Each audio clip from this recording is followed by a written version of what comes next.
Longest lockdown I've been on was 22 months. A year. 6 months. 18 months. 3 or 4 weeks. I've been on an 11-month lockdown.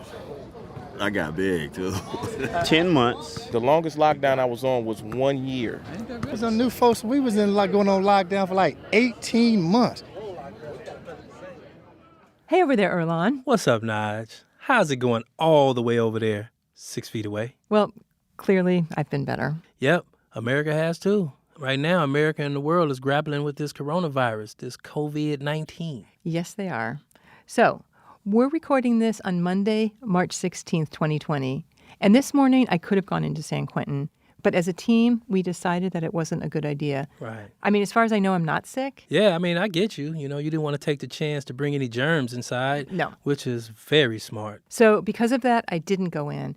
But a lot of our listeners have been asking us what's going on inside with the virus. So we called the Media Lab and got our co-host, Rasan New York Thomas, on the phone. And we asked him, what's happening? Man, a lot's happening, man. There's a lot of fears, a lot of concerns. A lot of people are concerned for their loved ones that are over 65, that are in danger, both inside and outside of prison. It's changing the program somewhat. They, cancel visiting. They cancel family visiting. So I don't know when I'm going to get a hug again. Your brother, he's tripping. He was scheduled for a family visit today, and he's not getting it because they stopped family visiting as of today. And are guys inside nervous? I don't know if nervous is the right word. I know I do have one major concern, in that there's a lot of elderly people here. There's a lot of guys I know been down 30, 40, and 50 years. And so I worry that we're going to go on lockdown, and we're going to come up 30 to 60 days later, and some OGs that I love ain't going to be here no more. But also people are wondering, are they ready for it? Can they sustain 60 days without lockdown? Because it ain't like the state's going to give you anything extra. You're just going to get the same stuff you've been getting, and that's not enough, so you have to buy your own. And we're wondering if they're going to make special provisions to, get people to canteen or get people packages, bring them to ourselves or something, or whatever they got to do, so it doesn't feel like a punishment. While we were on the phone with New York, we found out that 6 counties in the Bay Area, including the ones that were in Earlonne, Right. were ordered to shelter in place starting at midnight. So we had to ask New York, having been through lockdowns, what would his advice be? I would say use the time. It's a great time to catch up. Right? We live in a rat race, right? We running here, we running there, we on social media, we doing this, we doing that. This is a time you can finally write your favorite incarcerated person. You can write that book you always said you were going to write. You can just do all the little things that you've just been overlooking around the house, right? Just use that time really productively.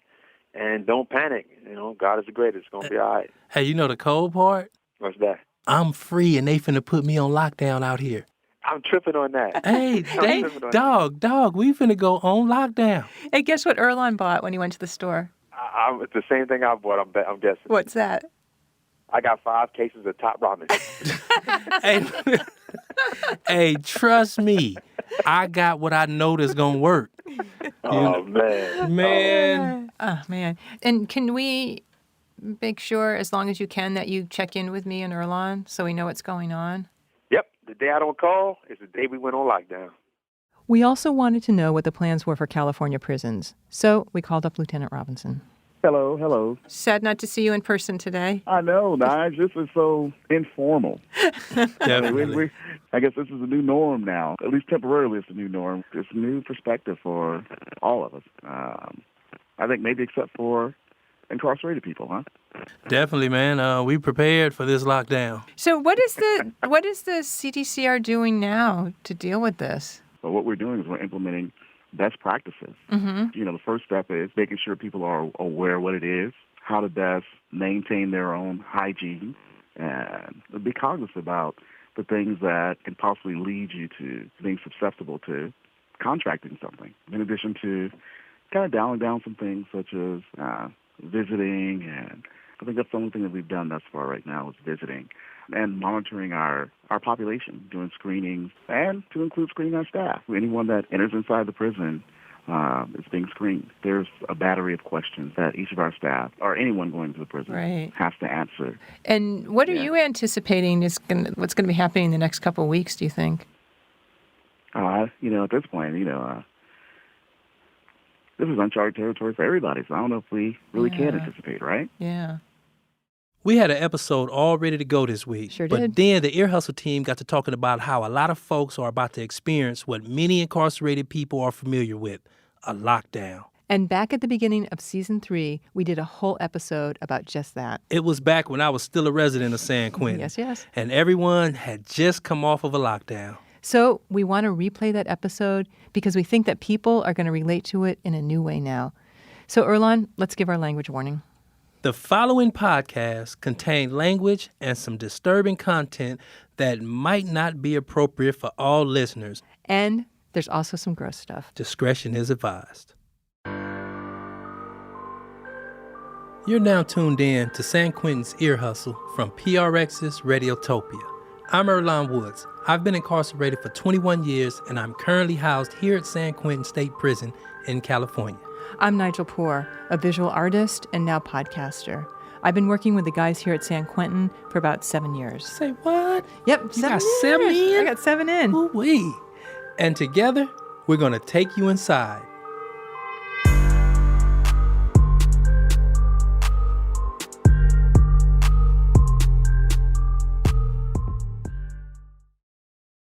We are so happy to be back. We got so much to talk about. But damn it, Erlon, we are far behind. We are seriously behind schedule. And it's not our fault, though. Nope. This summer, when we were supposed to be getting ahead of our news stories, San Quentin went on lockdown. You never know when it's going to hit.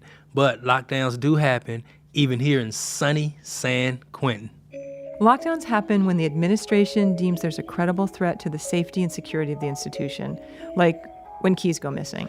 Or they're looking for a weapon. Either way, a prison-wide search begins, and we prisoners are stuck in our cells. We can't go to class, can't go to the yard, can't go to our jobs. For 3 weeks, Nigel, as you know, Ear Hustle was on ice. Oh, I know, because I couldn't come in, you and I couldn't communicate, Right. and basically we couldn't do a bunch of the interviews for season 3. But for our first episode, we're going to take that lemon and we're going to make some lemonade. We gonna make some bomb-ass lemonade with a gang of sugar. Ear Hustle is about what it's like to be in prison. So our first episode is about what it's like to be in a prison lockdown. And as soon as that summer lockdown was over, we started recording.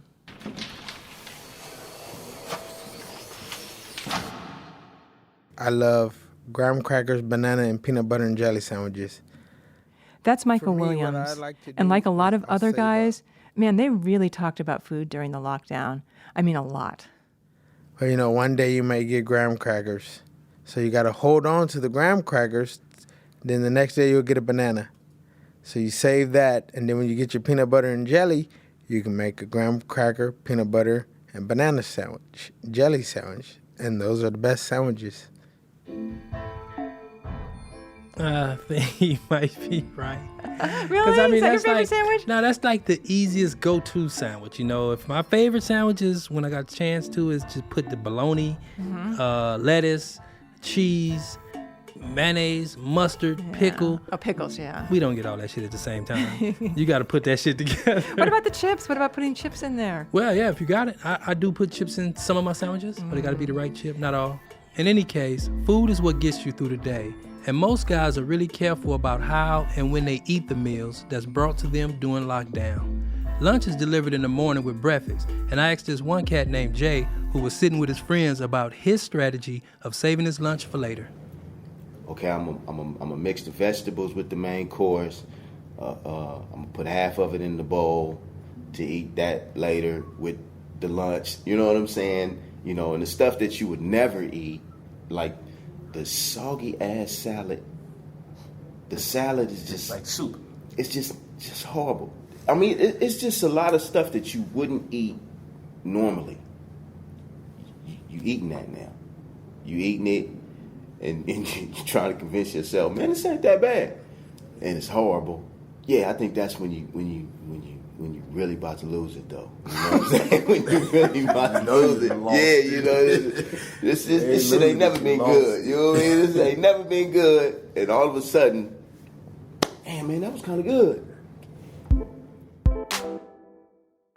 So, E, from what I've heard, on a lockdown, the prison gives you the daily recommended amount of calories, but nothing more. Nothing more, right. So, here's my question. I didn't see you for about 3 weeks during the lockdown. And I can't help but notice that you didn't really look any thinner when I saw you. In fact... I looked at a little like I put on some pounds, healthy, didn't miss a beat. Didn't miss a beat. Well, you got to understand, Nigel, I've been locked up 21 years, so that's because I'm a planner. Yeah. I had my lockbox fully stocked. Okay, I'm going to ask you about that in a minute. But here's another guy who told us about lockdown boxes. We caught up with Aaron Taylor by the basketball court, and man, he loves to play. Aaron Showtime Taylor. But because of the lockdown, he hadn't been able to play in weeks. A lockdown box is what we call an earthquake kick. So it originates from being on the level 4 where them lockdowns extend, they can go minimum 3 months all the way up to 2 years if necessary. So what you want to have in your lockdown box is food, because if you're getting served in the cell, they're going to bring you only so much food out of the chow hall on that tray, and it's not really enough really to sustain a grown man, but it'll keep you alive. But you want to have some food in there. You want to have some cosmetics because you won't be going to the store, so you want to keep at minimum 2 toothpastes inside of a lockdown box, a minimum of 2 deodorants inside of a lockdown box. You want to have some soap up in there because you're going to be taking bird baths, because on a real lockdown, you're only going to be bathing in the shower area once every 72 hours. You want to have a couple of writing tablets up in there, and you want to keep at least 1 book of stamps up in there for writing your letters and whatnot, because you will not be using the telephone.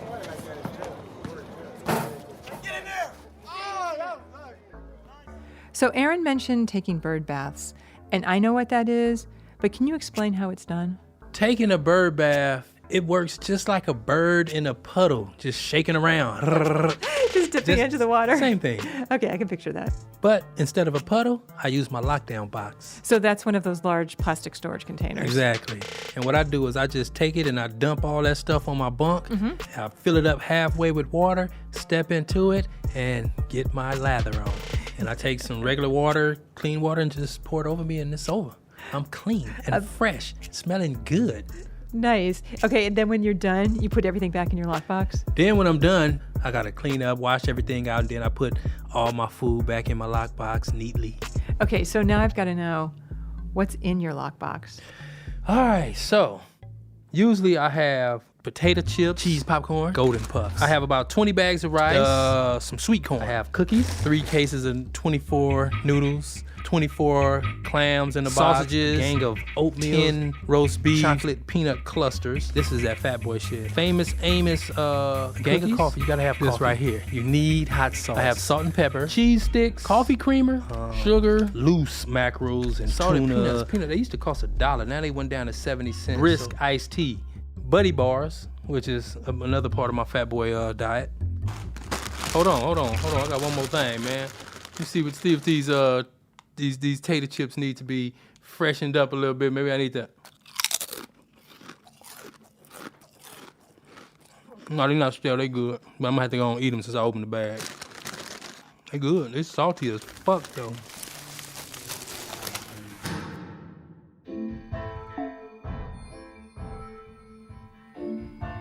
So I've also heard about guys getting written up for having too much state-issued food squirreled away. So how come you're not written up? Well, the difference is they have state food. That's the food that the state provides for you.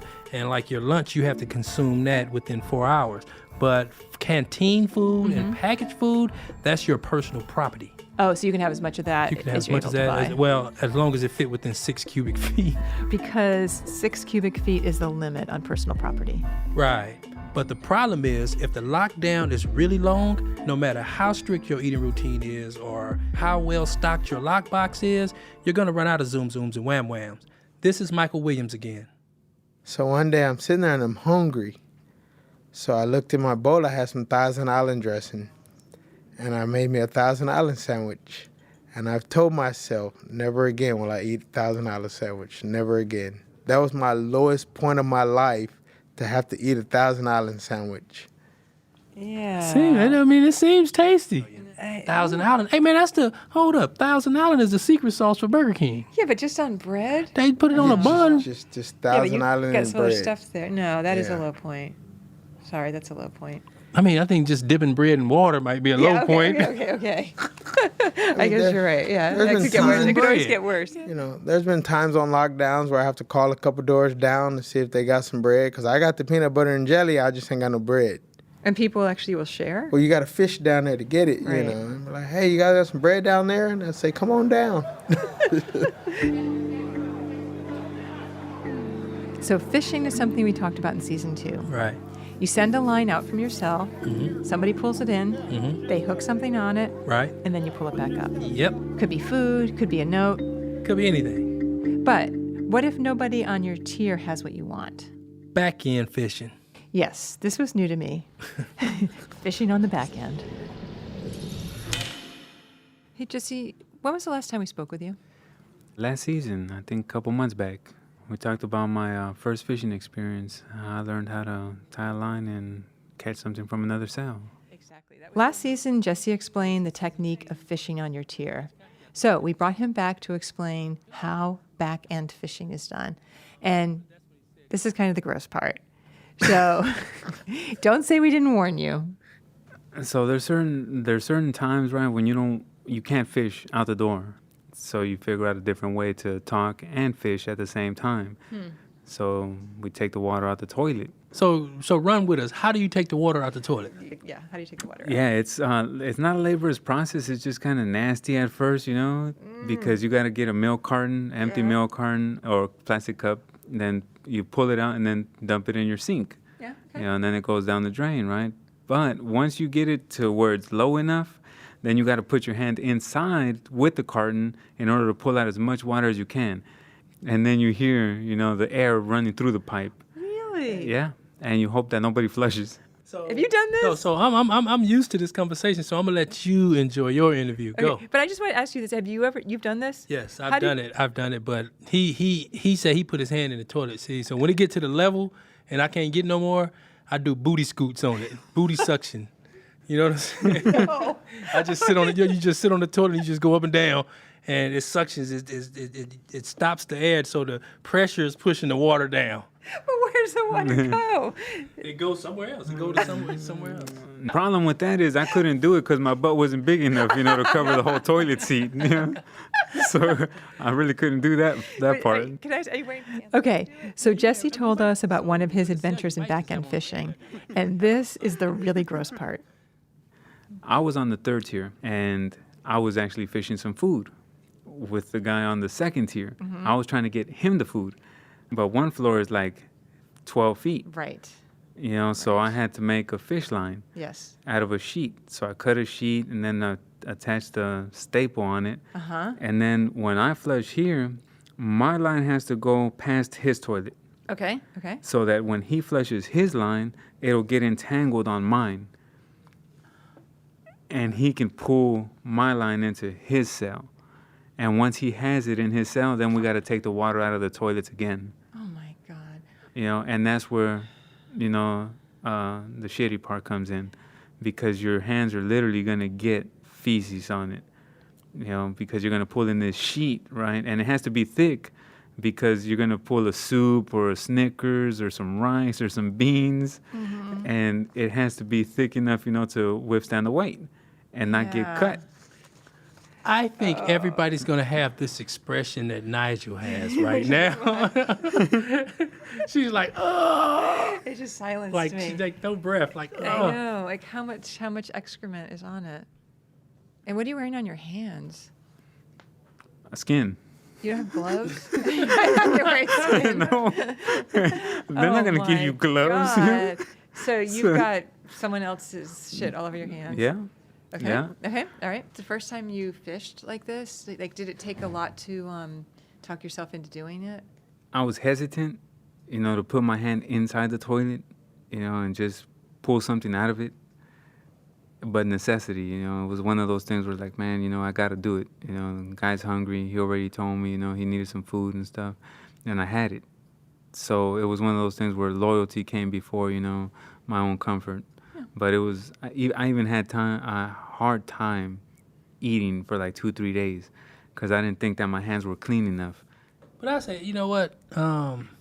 So being on lockdown, it was probably fun for him. Yeah. Ain't nothing else to do, really. Well, it's a good challenge, right?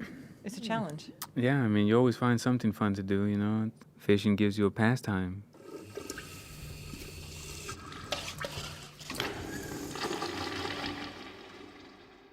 Okay, Erlon, I guess that's one way to pass time during a lockdown.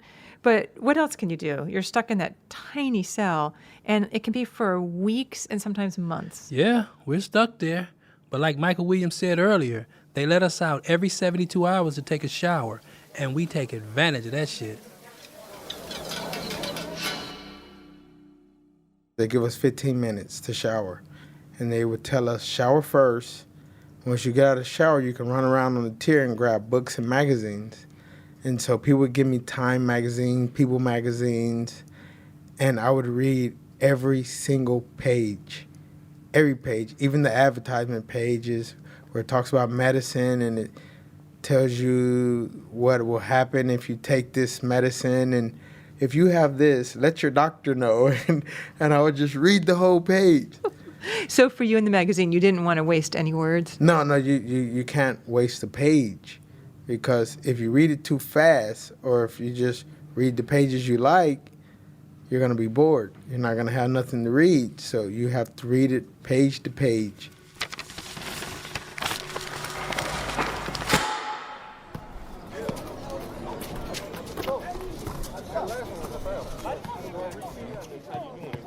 For me, it was a vacation, you know.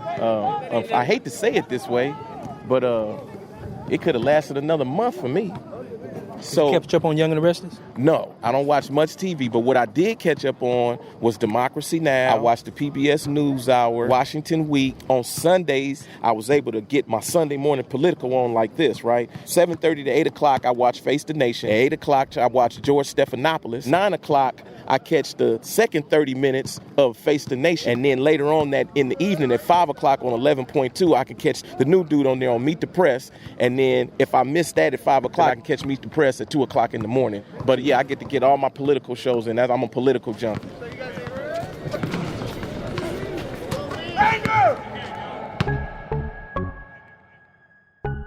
So what about you, E?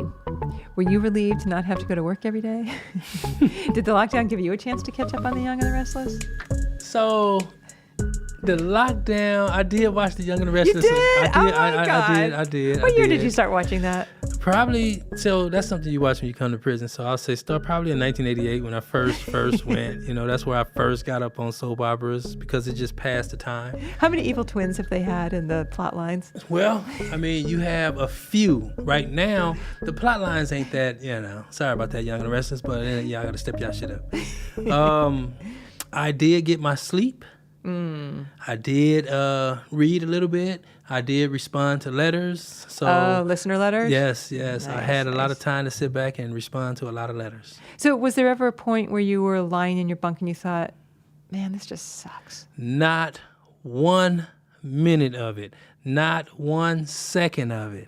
You got to think, prior to being locked down those 18 days, we probably been running raggedy since the first season. That is true. We were running raggedy.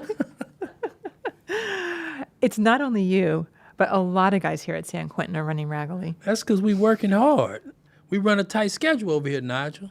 Like we said before, San Quentin has a lot of programming, a lot of classes, guys have jobs, and a lot of us are really busy trying to keep up with things. Yeah, just like people on the outside are. So since I've been here, there's never been any super long lockdowns. I think the longest was 3 weeks, maybe 4 weeks. But in other prisons, maximum security prisons, they can go on for months and months. So I can see how 3 weeks off might feel like a vacation after all of that hard work. True. I mean, we have it easier here in San Quentin than most prisons, but some things are the same no matter where you go. You have bad food, TV, books, and, shall we say, limited social opportunities. I mean, basically, it's just you and your cellie. And what if he starts to get on your nerves? That has to happen. Just imagine being in a 5-foot by 10-foot concrete box with another person and not being able to get out when things go wrong. Oh, God, it's got to be tough. It's fucked. Ugh.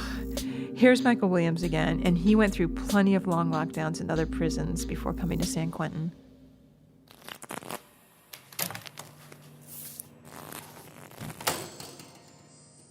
The lockdown was like about 6 months, and we're like about a month into the lockdown, and I had a younger cellie, and we were playing blackjack just to waste the day, and we're playing for push-ups.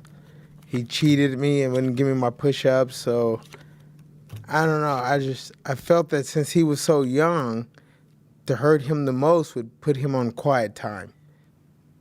To not speak to him would hurt him more than us fighting or me yelling at him. Did you actually say you're on quiet time?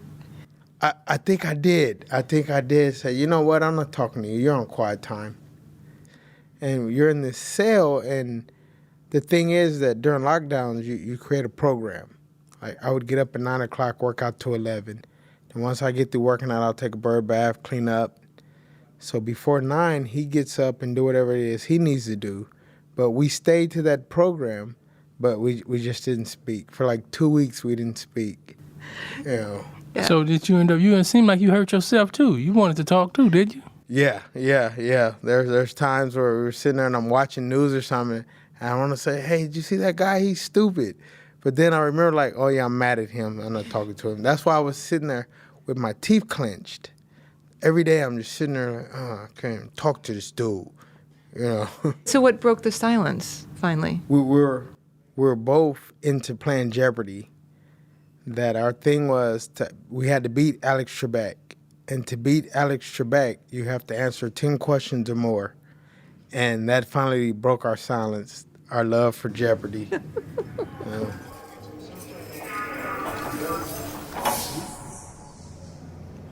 My cellie, he had 2 sweatshirts. This is Jay, the guy with the soupy salad, and he's been through a lot of lockdowns with various cellies. But the cellie with the sweatshirts, he was memorable. So he would take one sweatshirt and wear it like a sweatshirt. And he would take the other sweatshirt and wear it like pants, just to keep warm, right? So he had that on one day.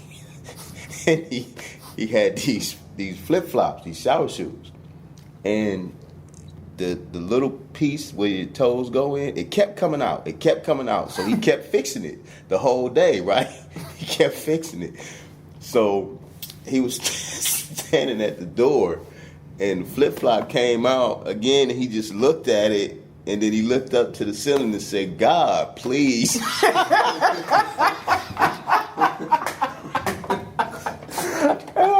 I just fell out laughing, man. I just fell out laughing because it felt like at that particular time we needed some divine intervention.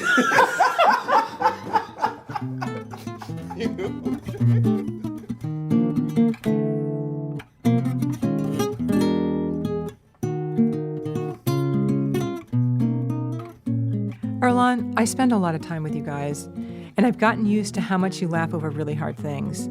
And these guys can laugh about lockdowns now, but I just imagine when you're in it, there's gotta be some really tough times.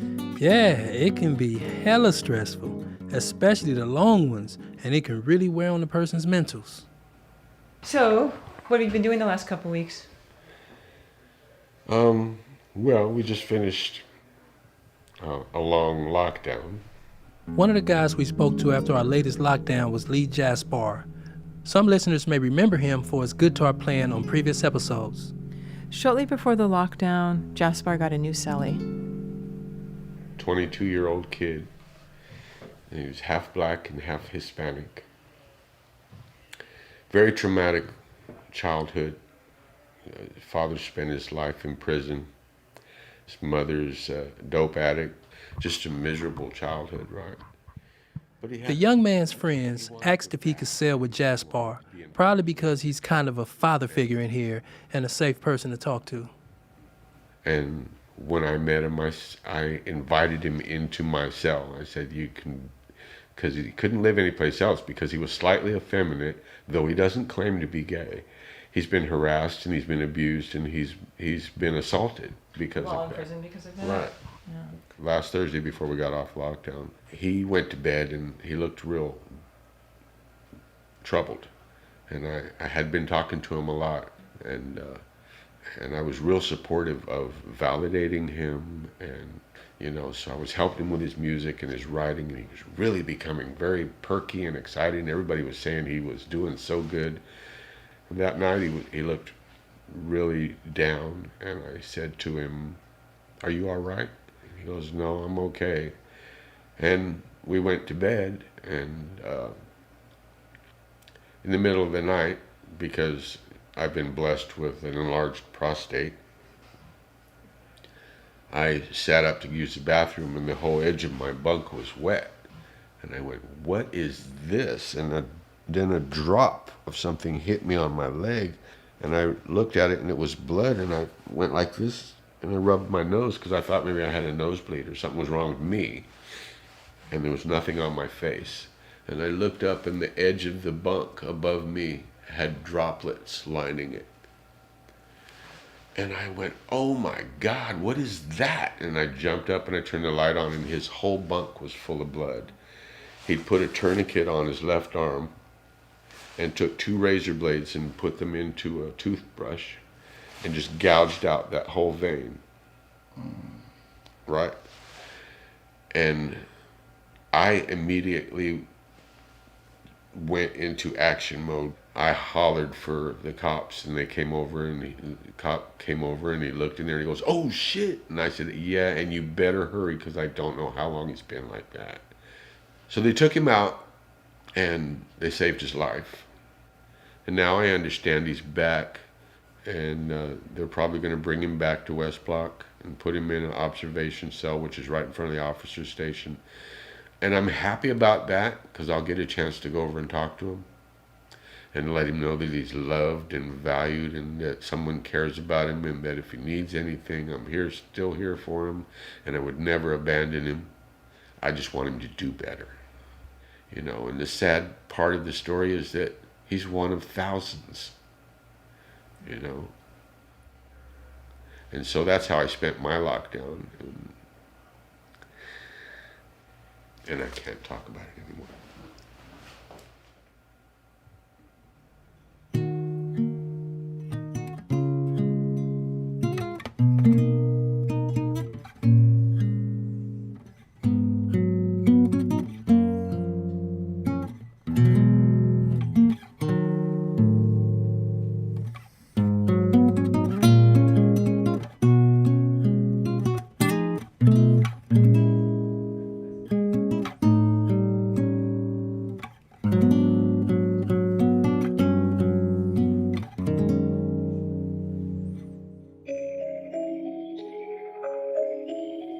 So this last lockdown lasted about 3 weeks. Right.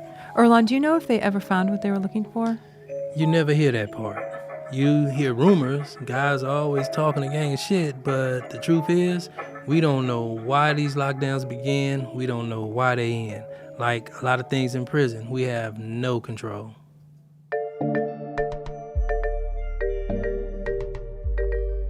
Thanks to Lee Jaspar, Aaron Taylor, Michael Williams, Jason Perry, and Jesse Vasquez for sharing their lockdown experiences with us. When we come back from break, we got a count time for you. And that's when we play a little audio that we just want you to hear. It could be a poem, a joke, anything really. This time, we'll be back with a song about lockdowns.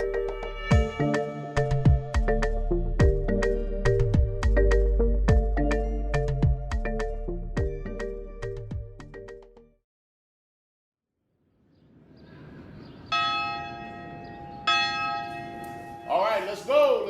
Count time, let's go.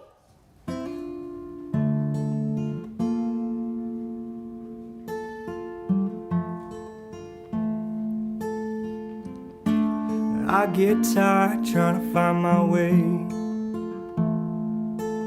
On this lockdown, I'm a prisoner of my mind and myself so far away.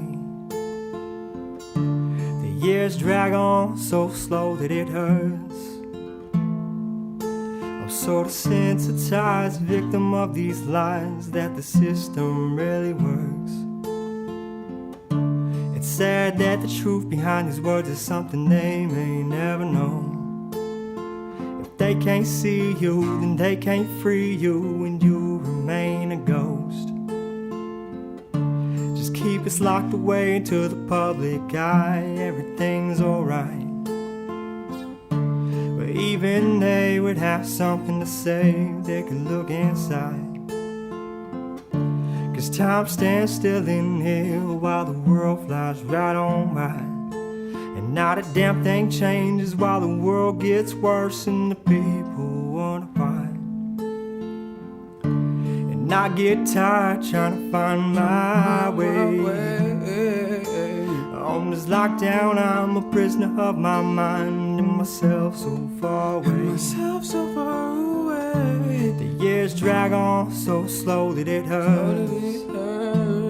I'm sort of sensitized, victim of these lies that the system really works. My mind's playing tricks on me just to make me feel okay.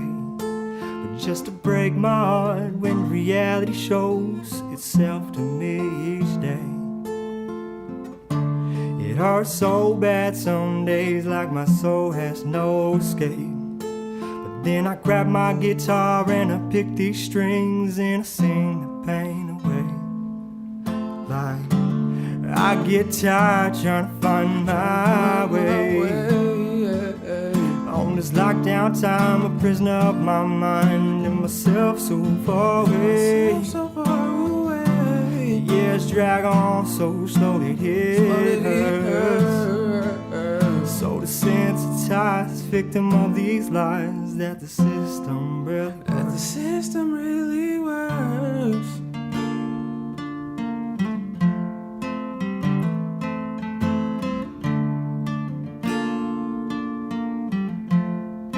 No lie, yeah.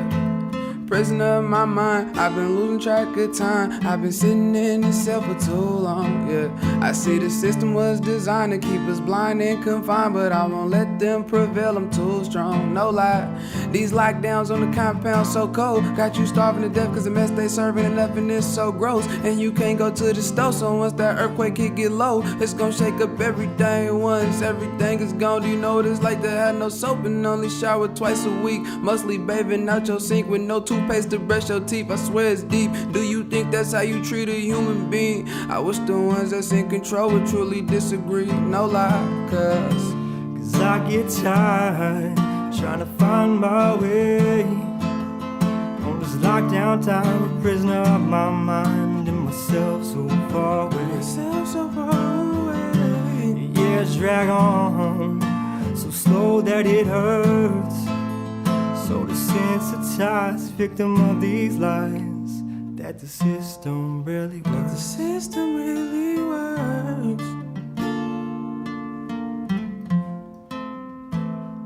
That was Greg Sayer and Maserati E performing their song, Lost in Time.